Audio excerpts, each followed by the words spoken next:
Welcome to the Take the North podcast on your free Audacy app or wherever you get your podcasts. I'm David Haugh from the Haugh Show on 670 The Score. Dan Wiederer from the Chicago Tribune joining us today, as he always does. And Dan, we've got a great pod ahead. But as we sit here, it's less than a week before the draft. Things are heating up. Rumors are flying. Jalen Carter's visiting places.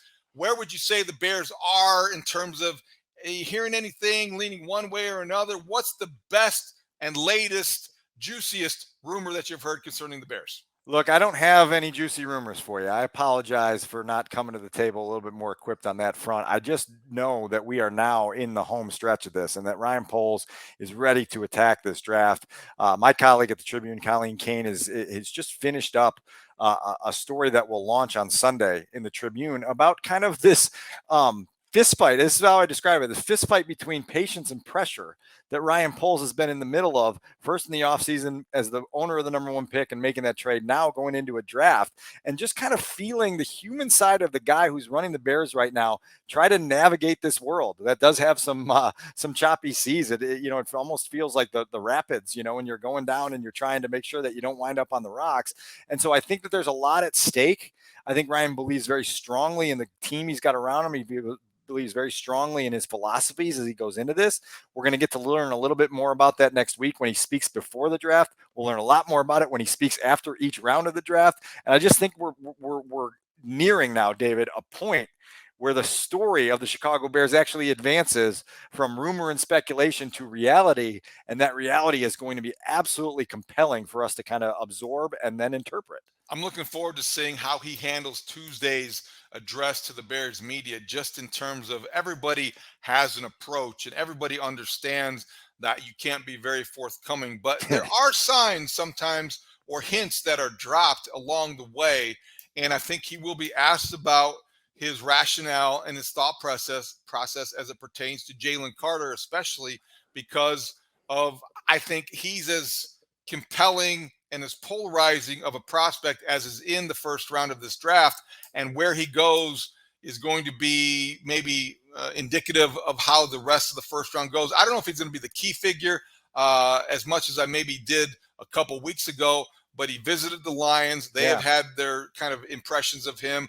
He's visited other teams, and I think how Ryan Poles addresses that conundrum, if you will, is going to be somewhat telling, even if he's not telling the truth.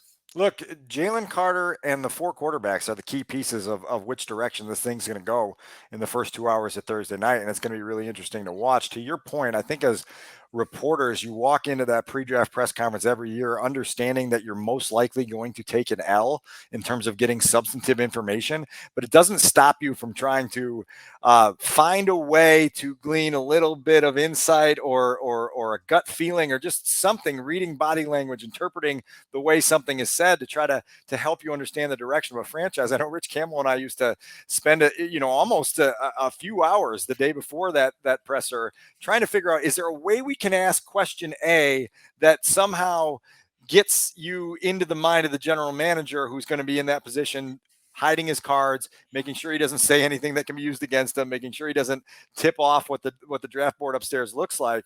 And so it's a little bit of a fun chess game to try and play and to try to squeeze something out of on Tuesday next week. What do you think the deepest position is in this draft? Look, when you talk to people in the league, that there's a strong sentiment that there hasn't been a tight end class this strong in forever, right? Not that necessarily marries up with where the Bears are at, but that's a general consensus that you got some really good players at the top and then some really good players into day three.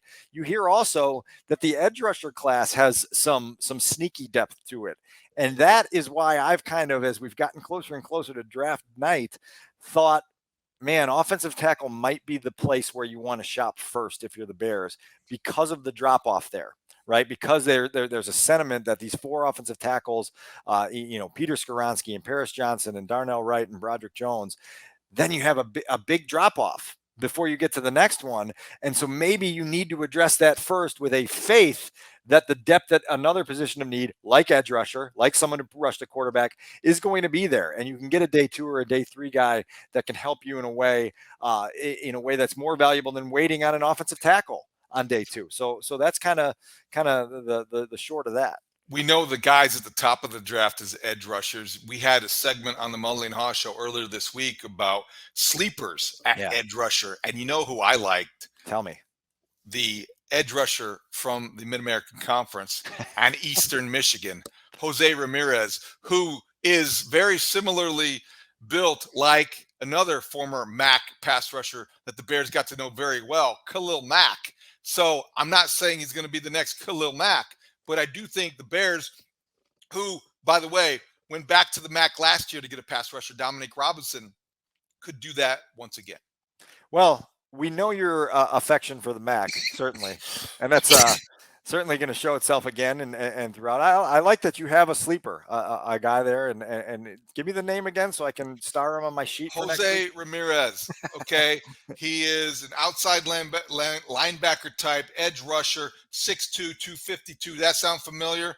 He's got a little bit of a burst. I could read you all his strengths, but as like this one, diversifies the direction of his rushes, not just an outside speed rusher. He has a spin move. Despite his smaller size, he makes a concerted effort against the run.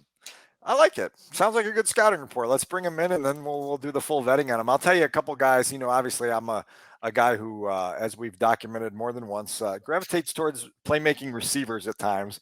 And so I'm going to give you three guys that could last till the Bears are picking in the middle of the late part of round two. Could last, even into day three. And so you've got Jaden Reed at Michigan State. A lot of buzz about what he can be as a pro. Josh Downs from North Carolina caught a lot of passes from Drake May this past year and has something to him. There's a little sizzle there that's fun to watch. And then Andre Yoshivas, put that name down, Princeton guy. I know you were big in the Princeton basketball team. If you can veer your lens a little bit over to the football field at Princeton, you might have a guy there that could come in. Give me the name again, because if they draft him, I'm going to wear an orange T-shirt that I got for the Princeton's Sweet 16 appearance in honor of Blake Peters. I will put on my orange T-shirt for that episode if they draft your guy. Andre Yoshivas. I don't know if I know much about his football background, but I'm betting he's an econ major.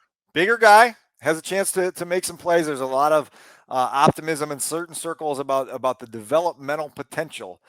So there you go. Last thing before we get to Brian Baldinger, a little tease for people. If they go to chicagotribune.com and they do click on your deep dive into the most recent drafts going back to 2001? 2002, and evaluating all the general managers and the picks. 21 drafts, 4 general managers, 159 players selected by the Bears since Jerry Angelo took over that post in 2002. And Brad Biggs and I kind of went into the project just trying to identify what a realistic batting average is by round for the Chicago Bears as they head into a draft next week where you're not going to bat 1,000, right? That's, if there's anything proven about draft history, it's that batting 1,000 is not possible. And so where do you set the bar? What is a successful draft like for the Chicago Bears? We did that by examining the last 21 drafts and 159 players, classifying guys as either hits or misses. If they were a hit, were they an extra base hit, a double, a triple, or home run? If they were a miss, were they a whiff? And going through and looking at that, you can tell me what you thought when you first laid eyes on that for the first time.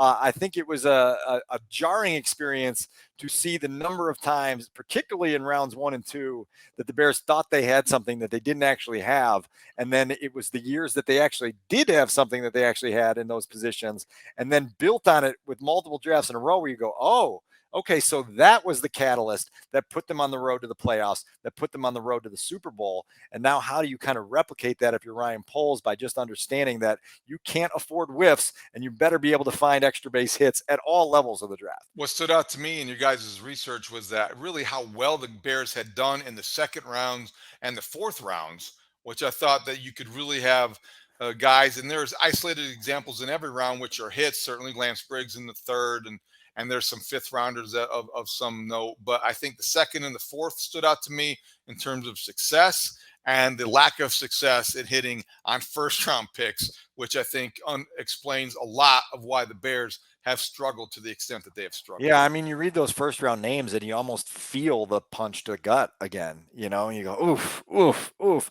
That's how we are where we are. I'll just read this for our audience because they can maybe write this down and have it by their TV on draft week and next week. This is what we laid out in terms of, and this was educated information gathering by us talking to folks. It originated for me in Minnesota with George Payton and Rick Spielman, who were at the top of the front office there, and we've kind of evolved over time molding it. But this, in round one, if you have a top 10 pick, you're looking for a long-term starter, a big-time impact player, and a multiple-time Pro Bowler or All-Pro. If you're picking 11 through 32, you're looking for an immediate starter, significant production for a half decade or longer. Round two, immediate contributor, hopeful starter by the end of his rookie season, a building block core piece for the long term, consistent production. Rounds 3 and 4, a longer runway for emerging, eventual contributor, hopefully breaks through at some point as a starter with proper development. Rounds 5 and 6, that's where you're getting your reliable depth pieces, a valuable special teams contributor, or someone who fills a very specific role or niche. A couple punters in there that the Bears found in round 6 or 7 that ended up being hits for them. And round 7, if you get anything, David, out of a round 7 prospect, it's considered a hit. That's the part of the draft where you can take some dice rolls, understanding that the reward will always outweigh the risk. And so that's it. Like, that's kind of a framework to understand what you're actually trying to achieve at different stages of the draft. It's great stuff. It's worth every Bears fan's time, and it can be found on chicagotribune.com. You want to check it out. You want to relive some of those past glorious drafts and some of the past not so glorious drafts, but it is definitely great reading material after your nice job with you and Brad. All right, Dan, it's time to bring in our special guest. Welcome back to the Take the North podcast. David Haugh, Dan Wiederer here.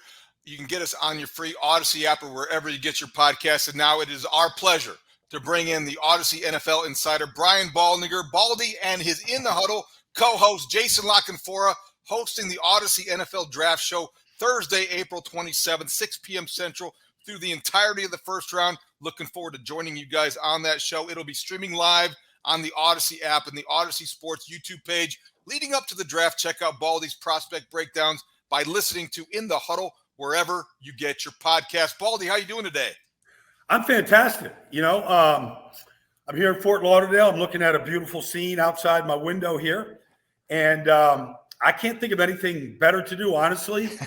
Well, maybe happy hour. But beside that, talking NFL draft. I'm plugged in. I'm ready to go.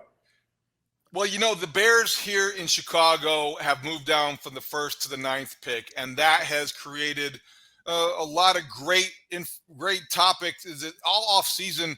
The Bears have been relevant in free agency. They have been relevant in this conversation before this draft. Let's just start there with Dan and I, obviously talking all the time about what they should do, what they shouldn't do. If you're Ryan Poles and you have moved down from 1 to 9, what is your mentality? You know this team as well as anybody, Baldy, from following it. They're coming off a 14-loss season. What is your mindset going into this draft if you're Ryan Poles? First of all, what Ryan did was brilliant, but it took a perfect year. They didn't want to be the number 1 pick, but they had the number 1 pick, and they had a team that wanted to be the number 1 pick, Carolina. And so I said way before the thing happened, the best team to trade with was Carolina because you're going to get the biggest bounty, and they did. DJ Moore is a great player, extra picks, et cetera. Okay, so I just feel like you have to keep building around Justin. I believe in Justin Fields. I know a lot of people, I hear all this stuff. I believe in him. I believe him as a player and as a person. So I got to keep building around him. All right. And what does that mean? Does that mean just more weapons, better offensive line? I think it does. But they have enough artillery to start addressing the defense. They did it last year, obviously, with the 2 defensive backs. They played a prominent role, but they've got to get better. They paid a lot for linebackers. They got to get better up front, defensively. Everybody knows that. And so you can't have Jaquan Brisker as your leading sacker this year. So, to me, it's build around Justin Fields and improve your defensive line. Those would be the 2 priorities. And I think you can do both those things in this draft. Baldy, I think there's a consensus here in Chicago that building around Justin Fields and building your offensive line are 2 things that have to happen in the next week. It seems to be a 4-player discussion at offensive tackle in that range that'll be available to the Bears at 9. You've got Skoronski, you've got Paris Johnson, you've got Broderick Jones, and you've got Darnell Wright. Of that quartet, who do you like the most? Who's the guy that jumps off the video to you? Darnell Wright does. He's a natural right tackle. He's a mauler. He started 42 games at Tennessee. Just go back and watch any of these games. Watch him against Trayvon Walker. Watch him this year at left tackle. Watch him at right tackle this year against Will Anderson. Watch him against the elite players in college football. Watch him just go eliminate them and shut him out. And then you just watch how he moves bodies. His power is real. His base is good. Everybody needs to be coached in this business. It's a different game at the NFL than it is in college football. But I think there's an awful lot to like, from his size to his movement, to his power, to his mentality, to his experience. I just feel like wherever he goes, just plug him and play him at right tackle. Like, I think that's his natural spot. Is that a clear-cut win for you, or is one of those other guys really close with him? I mean, look, I think Skoronski is a guard. Like, he just moves like a guard to me, like he doesn't dance on the edge like some of these tackles do, but he probably can play tackle. They said Rashawn Slater would probably be a better guard. Well, he was as good a tackle as he was in football that freshman year or the rookie year. We've heard the debate over and over, and, Zach Martin was a tackle, and Quentin Nelson was a tackle, and Brandon Sheriff was a tackle, and they all became all-pro guards. And I think that's probably what Skoronski can be. I think he can be a Pro Bowl guard. Baldy, we have this conversation because obviously Peter Skoronski, local guy, Maine South High School, Northwestern University. Yeah. We talked to Pat Fitzgerald on the Mully and Haugh show, and he's talked about how he would be this piece that you just wouldn't have to doubt, and he was easy to coach. Let me ask you this, though. Two things come to mind when you talk about Skoronski. Number one, because left tackle is a value position, and you're one of several people who have talked about him potentially as a guard. Do you stay away from a guy at number 9 because of maybe he will be moved inside, and that wouldn't be necessarily worth that spot because it's not necessarily considered a value position? And then explain to me myth versus reality about this short arm discussion. As somebody who played, in the league, what is it about this measurements and the short arms? Because does it matter, and why? Well, first of all, I mean, Brandon Sheriff, I think, was the 5th pick in the draft, and Quentin Nelson was the 6th pick, and Zach Martin was, I think, in the top 10 with Dallas. Like, you take great players where you could get them, whether it's a guard or a tackle. I mean, I believe that these guys are difference makers, and I think Skoronski, I mean, he was coaching Rashawn Slater when he sat out COVID in 2020. He was, coaching him up on the sideline. So, like, and he's being trained really well in Dallas by Duke Manyweather. So that's that. And then, the arm thing it's not a myth. Like, it's real. You look at, Shaq Leonard playing middle linebacker for the Indianapolis Colts, and look at his arm length, and look at how many balls he gets his hands on, whether it's tip balls, whether it's, forcing fumbles, whether it's sacks. Arm length is important for any position, defense and offense. But on the offensive line, like, if you can get your hands on guys before they get their hands on you, like, it's just going to be easier to win. It's just going to be easier to control your man. Not that, the hand thing is changing a lot. It used to be, back when, the Bears were winning your Super Bowls, like, you didn't care what Hilgenberg's arms length were. Like, they were just the toughest group on the block. But it's like we used to just punch, two-handed punch, all that. That's all changed. Now you got guide hands, you got kill hands. Like, it's being taught differently in different places. But I still think the length is important. It just is, like, especially if you're going up against guys like Tyree Wilson now coming out of the draft, with 36-inch arms, and he's stabbing you. And you see it sometimes with Skoronski. Like, he's going up against long guys, and he can't physically get his hands on guys because his arm just isn't long enough. Now, he still can drop an anchor. He's still a good enough athlete. He still has good enough feet. His feet are elite that he can still dance and stay in front of you and then eventually get a claw on you. But it does make it a lot easier if you got, those 34-inch arms or longer, where you can be the one that is stabbing first. So I got a 2-part question for you, because obviously in Chicago, we'll be waiting until after 8 o'clock next Thursday night at local time to see who the Bears take. But the draft starts at number 1, and the Carolina Panthers have the pick that once belonged to the Bears. If you were Carolina and you were going through this quarterback, puzzle that you're putting together, who is it? Who's the guy for you at number 1, and why? Like, I've never changed my view of Bryce Young. Like, I've been saying, like, I know the knock. Everybody knows the knock. He's 5'10", he's 204 pounds. Okay. He's way short on the scale of quarterbacks, from his frame to his length but I think it works to his advantage to be in his size because he's so sudden.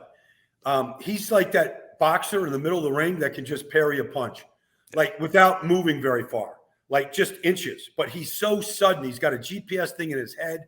He doesn't get balls batted down at the line of scrimmage, and he can really throw it from any angle, which we've all seen is really important these days with the rushes and the way that teams are attacking quarterbacks right now and what you have to be able to do. Like, I feel like he has all that ability to be able to make pinpoint passes from any platform and to be able to just use just sudden quickness to escape, the rush from the backside or a free hitter coming from the front side.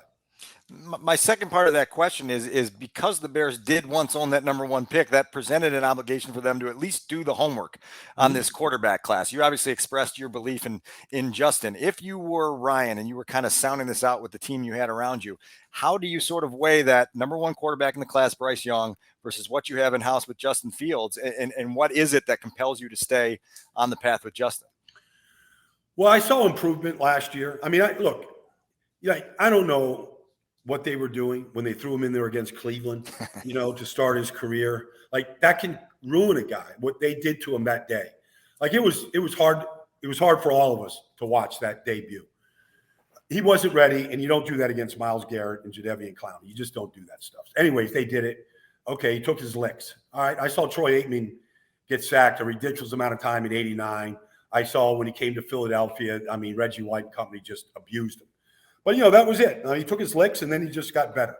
So I saw Justin get better last year. I mean, there was a time early in the year, even San Francisco in that monsoon that they played in, like, they literally were ready to punt on 3rd down early last year. Like, it would be 3rd and 13. They weren't throwing it. They're running it.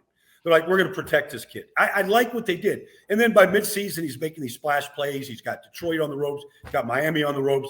Like, he's making these plays, and they're all chasing him.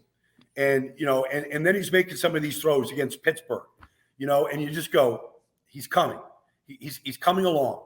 And I just feel like this is the year that he can make a leap, like a real leap. Like, it's just the old-fashioned progression. It's not Mahomes and Joe Burrow just hit it, and ran with it. He needed time. And I felt like the way they brought him on, I feel like he's ready to explode and become like a top 10 level quarterback this year by trusting the protection, better players around him. I like a lot of the things they did offensively to accent him last year. So for all those reasons. Brian, along those lines, there's a school of thought in Chicago, and I think it qualifies under the fantasy football school of thought. But to surround Justin Fields with the weaponry that might be, make your offense a lot more dynamic, Bijan Robinson is the guy that you look at. If you're talking about the surest things in the first round, you've got Will Anderson, then you may be going to Bijan Robinson, and then everybody else. I don't know if you agree with that, but how tempting might that be if you are Ryan Poles with holes everywhere, but you do have the intrigue of a guy in Bijan Robinson that might be a generational talent? I'm with you. Look, I remember on the opening day of free agency working with LaDainian Tomlinson for the network.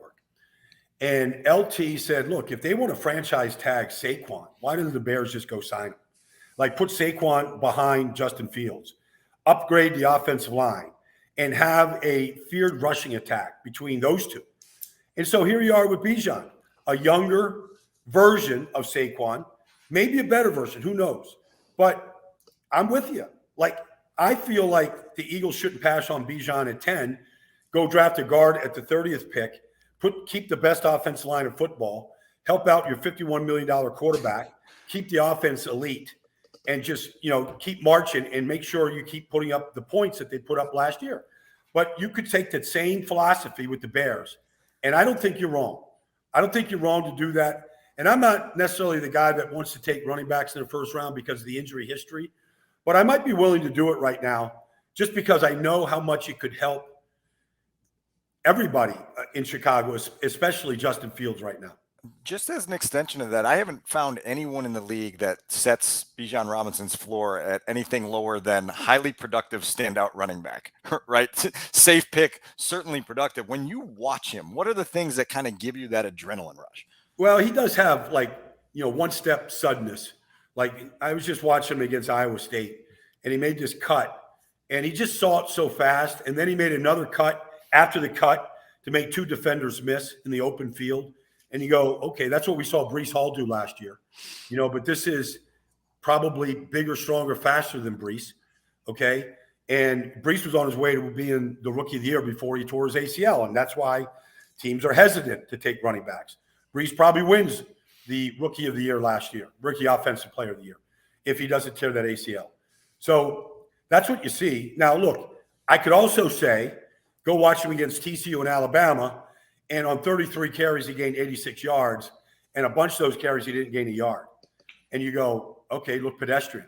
All right, go get me Jahmyr Gibbs. Go get me, Israel Abanikanda. Go get me another guy. Like, I don't need to spend. So you can make the case if you just want to say, okay, two best teams he played against last year, he wasn't elite. But everybody else, he ran through him and around him. So, Brian, when you talk about Jalen Carter, he visited Detroit on Thursday, and Brad Holmes said after that visit that, yeah, he may have changed his thinking about Jalen Carter based on some of the things that he said, based on how the visit went. I don't frankly know what else a general manager might say publicly, except for something positive like that. So you take that into context and consideration. But I wonder, if you're the Lions at 6, the Seahawks at 5, maybe the Falcons, I think he might be off the board by the time the Bears draft at 9. And I do also believe this, and curious what you think. The risk-reward calculus is different for every team in the draft based on their depth chart, based on their recent history. Where would you be with Jalen Carter if you're Ryan Poles as you approach this draft on Thursday? Well, look, if he gets past Seattle and Detroit, teams of great need for a player of his talent, something's not right. It's just not right. Because if you just look at him talent-wise and you go, okay, who's the recent comps? He's bigger, stronger, faster than Quinnen Williams. Yeah. Quinnen Williams was a dominant defensive tackle for the Jets last year. He's a bigger, more athletic version of Jeffrey Simmons, who Tennessee just gave $100 million to. And Simmons has been an awesome player. And that front in Tennessee has been elite for the last 4 years. Now it kind of crumbled last year with injuries. Harold Landry went down, Bud Dupree, okay, crumble. But there was a 4-year window there where Simmons was the lead dog of that group. So that's what you're looking at. You're looking at that type of talent. Those are two recent players that, Quinnen's going to get paid $100 million to when his time comes up. And that's what Jalen Carter can be. But if he gets past Seattle and Detroit, and even the Raiders, who desperately need an interior force, that's how I want to build my defense. I want an animal on the inside. And, Tennessee and the Jets, along with Kansas City, you go through Javon Hargrave in Philadelphia, now San Francisco. Everybody's looking for that animal inside that could push the pocket, make things better for the edge, shut down the run.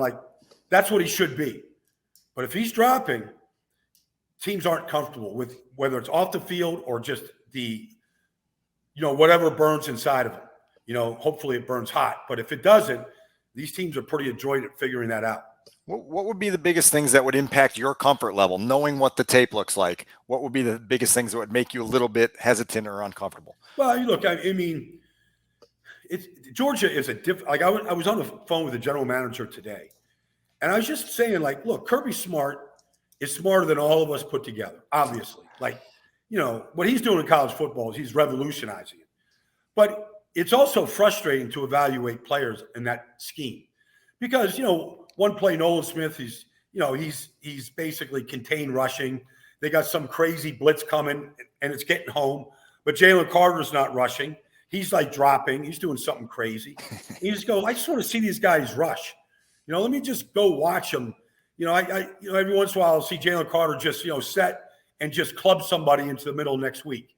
You go, that's what I want to see, But then you see, all right, maybe because they've got, first round picks everywhere these last 2 seasons, maybe you don't feel like you got to go make that play on the other side of the field the way you want to go see a guy make a play on the other side of the field, And so that would be that. It's frustrating to study guys from Georgia, and then sometimes the effort that you want to see, you don't see, and that'd be a concern. Brian, the last one from me. So I think there's a consensus that Will Anderson from Alabama would be the best edge rusher available. If you agree with that, who's the second best edge rusher available? A guy that might still have a very productive NFL career, be a great draft pick for whoever gets him, but isn't quite Will Anderson. Well, look, Will Anderson, I mean, he's got to think about this now. Not many guys do this, but he goes to Tuscaloosa. Day one, he starts. And he literally starts 41 straight games. And he almost never comes off the field. Like, you just don't see that, you know? But he did that in the SEC. Now, you know, Adrian Peterson did that at Oklahoma. Like, there's just some guys that come in and they dominate day one at age 18. Like, Will did that. So that's why he's my number one guy. But if you looked at, like, Nolan Smith, for example, like 4.39 is 4.39. But, his comps, okay, with all these measurables, believe it or not, is Saquon Barkley. Like, his short shuttle, his, vertical leap. Like, his power is Saquon at defensive end. And 238, he benches over 400 pounds. He cleans almost 4. Like, he's a rocked up, twitched up, violent player. You watch him on kickoff return. Like, kickoff return, drill somebody into the bench. And the next play, take the running back for a 4-yard loss. Like, if he's used, I don't want to compare anybody to Micah Parsons. He's just a different animal in this business. But, like, you see some of that in what he can do. And you just go, let me get my hands on this guy. Let me get my hands on him. Let me figure out the defense. Because he could be Hassan Reddick, who had 19 sacks last year. That's probably his best comp, at defensive end, outside linebacker right now. We'll cut you loose after this one. I'm going to ask you a question that Ryan Pace used to always ask his scouts early in the pre-draft process, and it just kind of gets to your heart of when you're watching these guys. Who is your favorite player in this draft? It could be somebody that's going to be picked in the top 10, or it could be somebody that's a day 3 guy in round 4 that just when you turn on the film, there's something about it that makes you sit up a little straighter. Are you guys in Chicago right now? Yes. So how far is Chicago to Champaign? About 2 hours. 2 hours, yeah. 2 hours? Yeah, I've made the trip before. It's 2 hours. I'd go 2 hours south to watch Devin Witherspoon. Okay. Like, he's that guy plays defensively. He just plays different than everybody else in this whole draft. Like, I haven't seen a corner hit like that. I haven't seen a corner read routes the way he read routes. Like, he's just a different type of player, man. Like, he just looks special to me the way he plays the game. That's a great one. And that gives us a lot to think about in terms of what exactly the Bears would do if he's still on the board at number 9 because of what you said. And anybody that has wathed the Illini. To your point here, Dave, like, honestly, I understand Jalen Johnson and Kyler Gordon. And, you could say we're pretty set. But, man, if I could get Devin Witherspoon, I'd figure it all out. Like, whoever goes inside. But maybe it's Gordon. But I would, if I could get my hands on that guy, like, it would be a real conversation. Baldy, this has been great. I really appreciate your insight and your time. We look forward to talking to you down the road and seeing how this all shakes out. My pleasure, guys. Anytime, man. Really enjoyed it. Thank you. Brian Baldinger, the Audacy NFL Insider, joining us here on the Take the North podcast. And a reminder to everyone out there that Baldy and his In the Huddle co-host, Jason La Canfora, hosting the Audacy NFL Draft Show Thursday, April 27th, 6 p.m. Central, through the entirety of the first round. It'll be streaming live on the Audacy app and Audacy Sports YouTube page. Leading up to the draft, check out Baldy's prospect breakdowns by listening to In the Huddle wherever you get your podcasts. And I will join them on draft night after they begin the 6 p.m. Central show. I'll join them after the Bears pick to give my insight, reaction, and analysis. Whatever time that may be, I'll be joining the In the Huddle co-host Jason La Canfora and Brian Baldinger. That was a lot of fun, Dan. Yeah, absolutely. I love the answer to the last question. And one of the reasons I like asking that question periodically, David, is because you saw almost the emotional response that Baldy had and the passion that he spoke with Devin Witherspoon. It comes out, and sometimes you feel that and you go, okay, all right. And he's got my attention now on that discussion because of the passion. Which prospect would make him sit up? And he sat up and he said, Devin Witherspoon. And It's interesting because let's talk about that for a moment. Devin Witherspoon is 6 feet, 181 pounds, but he hits like a strong safety. He will come at you with the aggressiveness of a middle linebacker. And what Baldy also has said about Devin Witherspoon that I know in the past have seen, the instinctive ability to read routes and to anticipate makes him just that split second faster. So regardless of what he runs, and he's fast enough, that gives him a little bit of an edge. So he's jumping routes, he's reading coverage, he's reading quarterbacks, and then he gets there and he's in a bad mood with so ill intent. Yeah, that's a great combination for a cornerback. Jason Leeser of the Sun-Times gives me a lot of grief because he has classified me as a guy who really loves juice, and I didn't realize how overt I was about my love of juice. I actually gave our travel baseball team last year juice stickers after games to the guy who brought the most extra to the table that afternoon. So I do love juice. And Devin Witherspoon is one of those guys that has the juice. You hear Baldy talk about it. I think you would say that Bijan Robinson has the juice. And that you've got, a Nolan Smith, and the way he talked about him, you say there's some juice there. It starts to get you excited for what's going to happen next Thursday night. The Bears with this number 9 pick can justify just about anything they do in a way that is going to generate hope. And then Ryan Poles is going to get up on the dais and he's going to explain why the Bears feel so hopeful about it. And at least for 4 months, the entire city is going to ride that 50-foot wave of hope into training camp and into the preseason, feeling like we got our guy.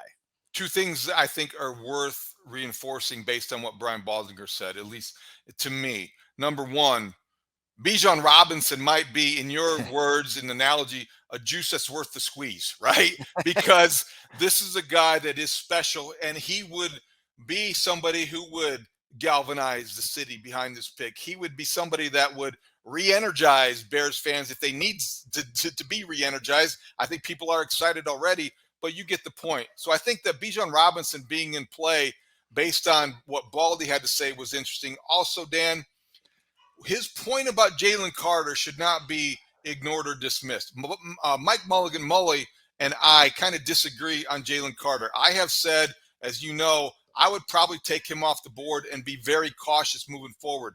Mully would go the other way and be likely to take him if he's at 9. Baldy made a good point. If he's still on the board, you've got to wonder why teams that need defensive tackle help, like the Seahawks, like the Lions, like the Falcons, have passed on him.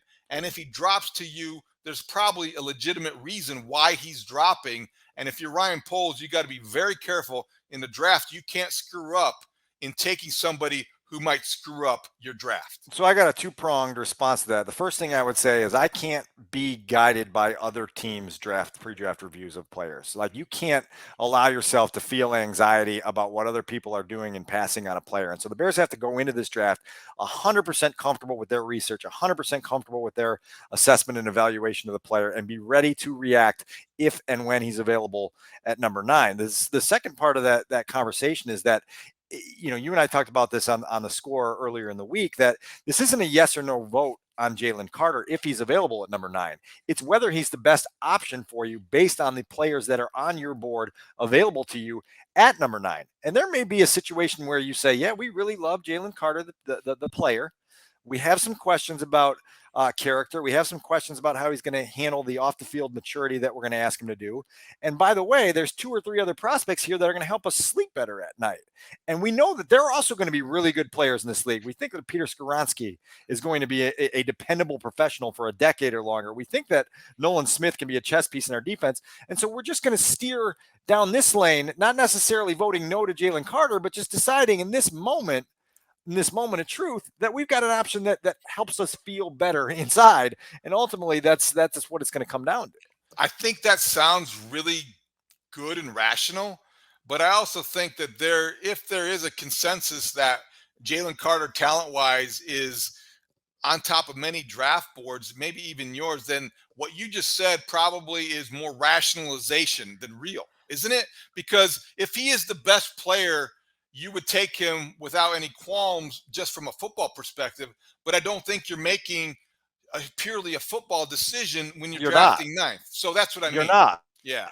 So the last thing I wanted to point out, what Brian Baldinger had to talk about, I thought was interesting, was his favoring of Darnell Wright from Tennessee, Yeah. the right tackle. You asked him to, the four guys, Broderick Jones, Darnell Wright, Peter Skronsky, and Paris Johnson Jr., who I am still imprisoned by that moment. And I still think that I'm going to stay consistent, that I would probably give him a slight edge, even though, let me tell you, the local guy made good storyline is really gaining momentum. And my heart is struggling with my head right now. But what was your response or reaction, Dan, to him? Brian Baldinger, somebody watches a lot of tape, who knows offensive line play as well as anybody who is in the analysis business. He said that Darnell Wright might be the guy that the Bears would be best off drafting at number 9 if they're going offensive tackle. Yeah, I mean, look, it's an ear catcher. It makes you think a little bit longer, because I think for a while we looked at this as kind of a three-man race to be the top offensive tackle in this draft, and now Darnell Wright, late in the process, has gotten a lot of praise from a lot of spots in league circles, including here just a few minutes ago with Baldy. And Will Anderson was the first guy whose endorsement of Darnell Wright kind of caught you back at the combine, when he said he was the best offensive lineman I faced last year, wasn't able to do much against him. And Tennessee erupted against that Alabama defense for, I think, 49 or 50 points in that game. So you have something there that is catching people's eye. And, recently, I think you've heard more and more kind of buzz about, okay, this could be something that the Bears consider. There's also kind of this sentiment on, if you feel like this offensive tackle class is good, with those four guys, and you have the ability to kind of maneuver around and maybe drop back 2, 3, 4 picks and have the sense that there's going to be one of those guys there for you, go ahead and do it. Now, as you and I always talk about, the idea of moving back always sounds great. Somebody's got to be willing to come up and take your pick, and there's got to be someone there at number 9 that someone is motivated to come grab. But that's going to be fascinating, I think, just watching that entire offensive tackle market play out in those first 2 hours of the draft. Okay, before we wrap this up, anything else about what Baldy had to say stand out to you? He was really good with his analysis. He has really studied this draft this season with all the prospects available. Well, look, it's always imperative that we talk about the quarterback position, and so you hear the praise of Bryce Young and the lack of fear that he has about who Bryce Young will be as an NFL quarterback. And then you hear the belief in Justin Fields, which I think obviously this audience is going to slurp up. Don't even throw the soup spoon out and just take the bowl and drink the whole thing like that, and so, you have a guy there that has belief in the direction Justin's going. Needs to see more, but sees the potential for him to go there. And just him saying what he thinks 2023 could be for Justin Fields is definitely attention getting. Good stuff. That was a fun interview with Brian Baldinger. And again, his NFL Draft Show, the Audacy NFL Draft Show, will be Thursday night beginning 6 o'clock Central, along with the Huddle in the Huddle co-host Jason La Canfora. That wraps it up for this episode of the Take the North podcast. Download, listen, subscribe, give us some feedback. Talk to us on Twitter. You can at Dan Wiederer, or you can at me at David Haugh. But I would prefer that you at Dan Wiederer, because he has been more wrong than I have this offseason. And you can talk to us about whatever you want. Draft confessions, the ChicagoTribune.com story we talked about. You need to get a look at that, because Brad Biggs and Dan Wiederer did a great job of a deep dive into past NFL drafts. We will be back here on Monday or Tuesday next week. It could be a crazy week depending on what goes on, but we'll be here to talk about it all on the Take the North podcast, on your free Audacy app, or wherever you get your podcast, and you can watch us on the 670 Scores YouTube page. Our chances of being wrong are going down. We've had a good week here at Take the North between Daniel Jeremiah and Baldy. I feel like the knowledge here has been, I feel smarter at the end of the week, and I'm glad we had those guys. I'm sitting up straighter, just like you said, just like he did when he was talking about Devin Witherspoon. That was really fun. Anyway, thank you for joining us. We'll be back next week on the Take the North podcast. Great talk. See you out there.